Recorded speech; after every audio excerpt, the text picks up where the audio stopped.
নমস্কার, আমি কলকাতা থেকে রিনি স্টাউটের রিনি বলছি। কেমন আছেন আপনারা সবাই? আশা করি আমার সকল দর্শক বন্ধুরা ভালো আছেন। সকলের সুস্থতা কামনা করে একটা নতুন দিনের শুরু করেছি একটা নতুন ভ্লগের সঙ্গে। বাজার থেকে খুঁজে আনতে বলেছিলাম গন্ধরাজ লেবুর পাতা, এনেওছে খুঁজে। এবার যত্ন করে রেখে দিচ্ছি, কাল রান্না হবে। আমি আর মিস্টার সেন একটু বেরিয়েছি। প্রথমে যাব একটু কৃপায়, গোপুর জন্য একটা জামা নেব ইচ্ছা আছে।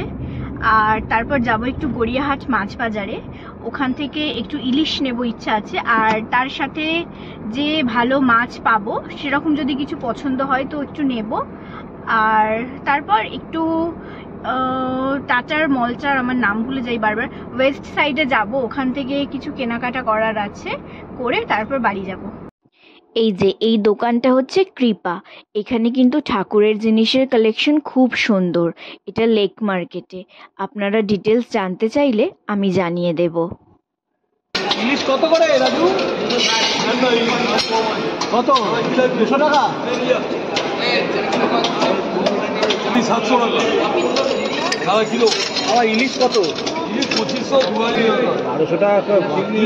রাজু আমাকে ওই বাংলাদেশের প্যাকেটের গুলো দেবেন। বাংলাদেশের প্যাকেটই দিয়ে মাছ পারবে, বাংলাদেশ ছাড়া ছোট মাছ নেই। ও বাবা, ওকে চিংড়ি দে না। আচ্ছা, ডিম 350।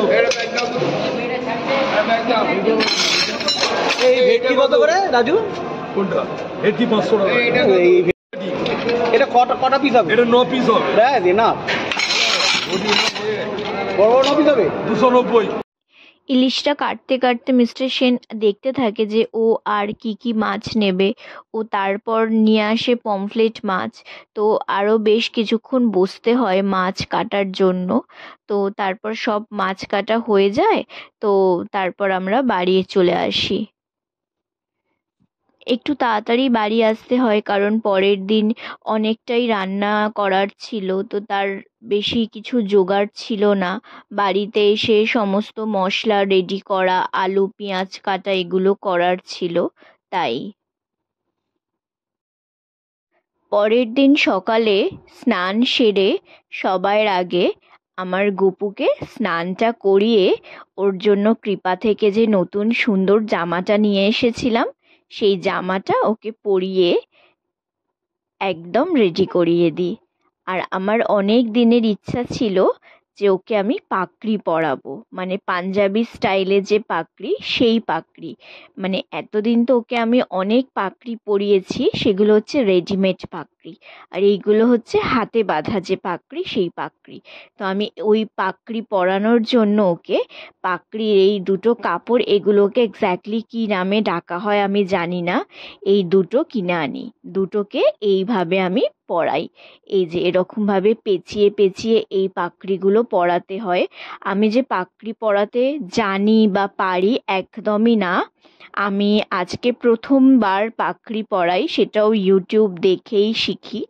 একদমই ভালো করে পরাতে পারিনি, যেটুকু পেরেছি সেইটুকুই পরিয়েছি। আর এই যে অ্যাটাচমেন্টগুলো পাগড়ির, এগুলো পরালে ভীষণ ভালো লাগে। যত বেশি পরিমাণে দেওয়া যায় ততই ভালো লাগে। এগুলোর একটা নির্দিষ্ট নাম আছে, সম্ভবত এগুলোকে বলা হয় কলঙ্ক। আমি যদি ভুল হয়ে থাকি তাহলে সংশোধন করে দেবেন আপনারা। তো এগুলো আমি সমস্ত কৃপা থেকেই নিয়ে আসি, মানে পাগড়ির কাপড় দুটো আর এই পাগড়ির অ্যাটাচমেন্টগুলো সমস্ত। তো এবার দেখুন আমার গপুকে কেমন লাগছে নতুন সাজে। তোকে আমি ওর সিংহাসনে তুলে দিলাম, দিয়ে ওর যে কুশানগুলো ছিল সেগুলো পাশে দিয়ে দিলাম, ওর বাঁশিটাও দিয়ে দিলাম। এবার ওকে আমি ভোগ নিবেদন করে একটু আরতি করে দেবো, তাহলেই আমার আজকের সকালের পুজো একদম সমাপ্ত। এবার চলে এসছি আমি রান্নার জায়গায়। আজকে তো একটু বেশি রান্না করতেই হবে, তবে পদ কিন্তু একেবারেই সাধারণ সাদামাটা। আজকে করেছি মাটনের আলু দিয়ে ঝোল, মানে একদম লাল ঝোল যাকে বলে সেই রকম, একদম বড় বড় ধামসা আলু দিয়ে। আর হয়েছে ডাল। ডালটা ওই যে কালকে যে পাতা নিয়ে এসেছিল মিস্টার সেন, গন্ধরাজ লেবু আর গন্ধরাজ লেবুর পাতা, তো আজকে হয়েছে গন্ধরাজ ডাল। আর করেছি এই যে গোল গোল আলু ভাজা, পটল ভাজা আর বেগুন ভাজা। গরম যেহেতু খুব বেশি, তাই সবাই বলল মাছটা আজকে আর কেউ খাবে না, পরের দিন রান্না করতে, তো তাই করলাম। আর কেক কেটে সেলিব্রেট করা, বেলুন দিয়ে ঘর সাজানো, এগুলো আমার একেবারেই পছন্দ না, তাই সেটা করিও নি। তাহলে চলুন, মাংসটা এবার কষা হতে থাক। আর গন্ধরাজ ডাল যেটা বলেছিলাম, যার জন্য কালকে পাতা এনে রেখেছিল, সেই ডালটা একটু আপনাদেরকে দেখাই। প্রথমে একটা কড়ায় সর্ষের তেল নিয়ে তাতে দুটো শুকনো লঙ্কা, একটু গোটা রাঁধুনি আর একটু গোটা সর্ষে দিয়ে ভালো করে ভেজে নিতে হবে। তারপর মুগ আর মুসুর ডাল সমপরিমাণ সিদ্ধ করে নিয়েছি, সেটা দিয়ে ভালো করে ফুটিয়ে নেব যাতে টেস্টটা ভালো হয়। এরপর 3-4টে গন্ধরাজ লেবুর পাতা ছুরি দিয়ে মধ্যিখান দিয়ে কেটে দিয়ে দিলাম, এতে গন্ধরাজ লেবুর গন্ধটা ভালো হবে। তারপরে একটা বাটিতে দুটো গন্ধরাজ লেবু নিয়ে রসটা বের করে নিলাম, নিয়ে সেই রসটা দিয়ে দেব। দানাগুলো ভালো করে বেছে নিতে হবে। আর পাশে আরেকটা গন্ধরাজ লেবু আমি কয়েন আকারে কেটে নিয়েছি গোল গোল করে, সেটা শেষে দিয়ে দেব। দিলে তারপরে এই গ্যাসটা বন্ধ করে দিতে হবে, না হলেই কিন্তু তেতো হয়ে যাবে যদি এই চাকাগুলো দেওয়ার পরে ডালটাকে বেশি ফোটানো হয় তাহলে। আর নুন আর মিষ্টিটা অবশ্যই দেখে নিতে হবে, সেটা নিজেদের স্বাদ অনুসারে চেক করে নিতে হবে। খাওয়া দাওয়া শেষ করে বিকেল হতে না হতেই দুজনে বেরিয়ে গিয়েছিলাম একটু ঘুরতে। প্রথমেই গিয়েছিলাম আমরা সাউথ সিটি। সাউথ সিটিতে আবার গিয়েছিলাম শপার স্টপ, তারপর গিয়েছিলাম স্পেন্সার, ওই আর কি। তো স্পেন্সারে গিয়ে দুজনে নিয়েছিলাম একটাই স্যান্ডউইচ আর একটা চা। খেয়ে দেয়ে 2 ব্যাগ বাজার করে সোজা চলে গেলাম গড়িয়াহাটে। গড়িয়াহাটে গিয়েছিলাম রানাদার নার্সারিতে। সুন্দর একটা বাঁশের হ্যাঙ্গিং কিনেছিলাম, সেইটাকে একটু গাছ দিয়ে সাজাতে আর কয়েকটা টুকিটাকি গাছের জিনিস কিনতে। এই ভুটান টগরটা একটু বড় টবে দেবো না ছোট টবে আছে একদম? প্লাস্টিকে আছে, ওটাকে টবে দিতে হবে। তুই দেখেছো না? হ্যাঁ, ওটা টবে দিতে হবে না। এই গরমে করবো না, বলো বর্ষাকালে করি। হ্যাঁ, বৃষ্টি পড়ুক, এই মে মাসটা কাটুক, জুনে করবো। এখন আর কিচ্ছু করবো না। হ্যাঁ, 2 কিলো শসা খাওয়া হয়ে গেল। তাহলে তো ভালো, তো তাহলে তো কিছু কিনতে হয় না তো। সব পয়সাই তো বেঁচে যাচ্ছে না মানে। শুকনো গাছ একটা নিয়ে গেছে, এখন তার কিরকম আছে তার ঠিক নেই।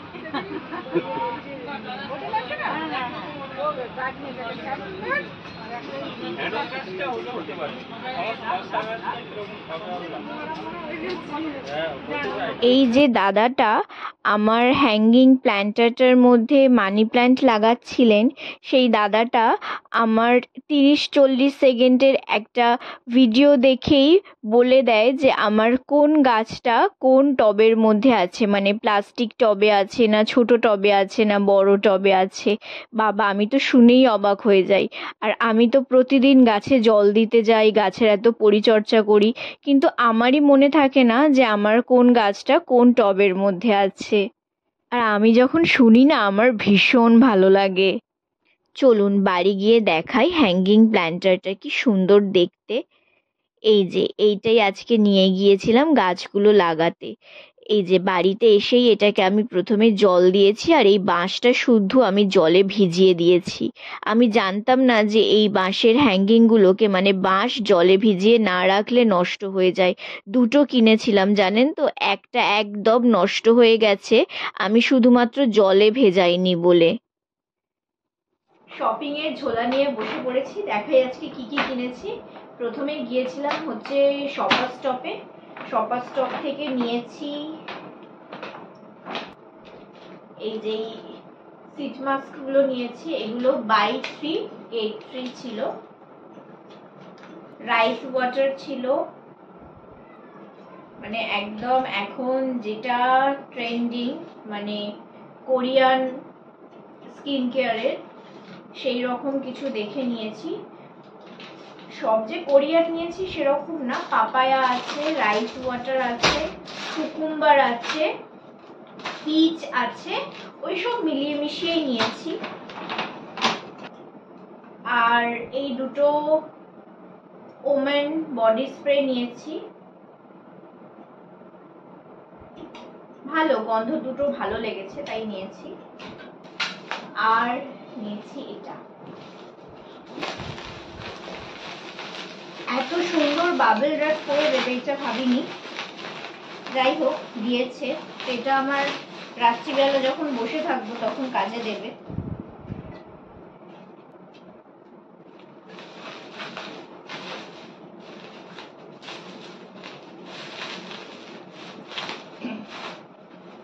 এইগুলো ফ্রিতে পেলে বেশ ভালো লাগে। এই যে এই দুটো নিয়েছি। আর এইখানে এই যে গোল্ডেন ফিনিশটা থাকে না, এইটা আমার ভীষণ ভালো লাগে। এটা একটা বেশ ক্লাসি রয়্যাল লুক থাকে। বাট এই জিনিসটা থাকলে সেই কাপ কিন্তু কখনোই মাইক্রোওয়েভে দেওয়া যায় না, গরম করা যায় না, সেটা যতই ভালো কোয়ালিটির হোক না কেন। এই যে এইগুলো কিন্তু খুব সস্তা নিয়েছে, কাপগুলো ভীষণই আমার সস্তা মনে হয়েছে। লুক ওয়াইজ, কোয়ালিটি ওয়াইজ এগুলোর দাম নিয়েছে 299, মানে 300 টাকা করে এক একটা, দুটো 600 টাকা। তারপরে গিয়েছিলাম ওয়েস্ট সাইডে।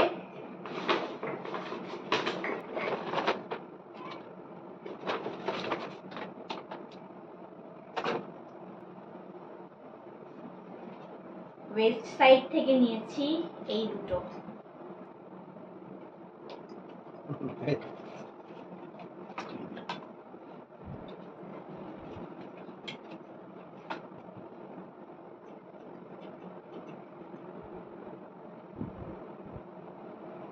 এইগুলোর প্রাইস একটু বেশি,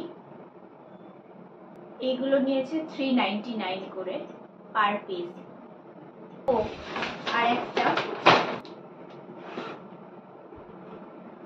যেটা আমার অ্যানিভার্সারির মেইন গিফট, এইটা, এই ব্যাগটা।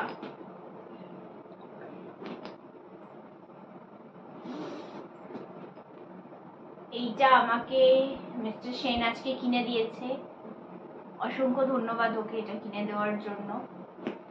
এটা হচ্ছে ব্যাগিজের, এটার প্রাইস নিয়েছে এই যে 3290। তো তাহলে আজকের ব্লগটা এখানেই শেষ করছি।